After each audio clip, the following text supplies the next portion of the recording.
Meenakshi Faculty of Yoga, Science and Therapy, BSc and MSc Yoga. Apply now.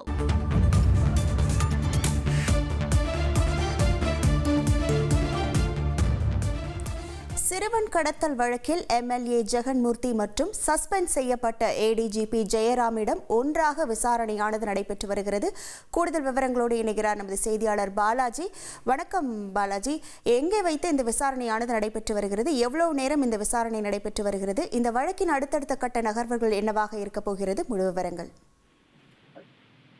Tiruvallur மாவட்டம் சிறுவனை கடத்திய வழக்கில் ஆனது ஏடிஜிபி ஜெயராமன் தற்போது சஸ்பெண்ட் செய்யப்பட்டிருந்த நிலையில் நேற்று இரவு முதல் நேற்று இரவு முழுவதுமாக அவரிடம் திருத்தணியில் அவரிடம் விசாரணை நடைபெற்று வருகின்ற நிலையில் இன்று பிற்பகல் புரட்சி பாரத கட்சியின் தலைவரும் கேவி குப்பம் சட்டமன்ற உறுப்பினரான ஜெகன்மூர்த்தி அவரை விசாரணையானது தொடர்ந்து 6 மணி நேரம் நடத்தி வந்த நிலையில் தற்போது திருவிழாங்காட்டு காவல் நிலையத்தில் டிஎஸ்பியும் மற்றும் ஆய்வாளரின் தலைமையிலும் நடைபெற்று வருகிறது.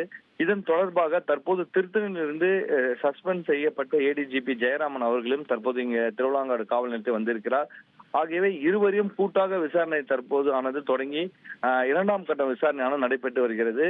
டிஎஸ்பி மற்றும் காவல் ஆய்வாளர், திருவிழாங்காடு காவல் ஆய்வாளர் மற்றும் திருத்தணி காவல் ஆய்வாளர் மூவரும் சேர்ந்து விசாரணையை நடத்தி வருகிறார்கள். இருவரிடையுமே இந்த வாகனமானது எப்படி அனுப்பப்பட்டது, அந்த சிறுவனை கடத்துவதற்கு எப்படியான செயல்களில் ஈடுபட்டோம் என்ற பல கோணங்கள் விசாரணை நடப்பதாக காவல்துறையினர் தகவல்கள் தெரிவித்திருக்கிறார்கள். மேலும் இவர்கள் மீது எந்த சட்டத்தின் கீழ் வழக்குகள் பதிவு செய்யப்படும் என்பது பொறுத்திருந்தான் பார்க்க வேண்டும். உங்கள் விவரங்களுக்கு நன்றி Balaji. Meenakshi Faculty of Yoga, Science and Therapy, BSc and MSc Yoga. Apply now.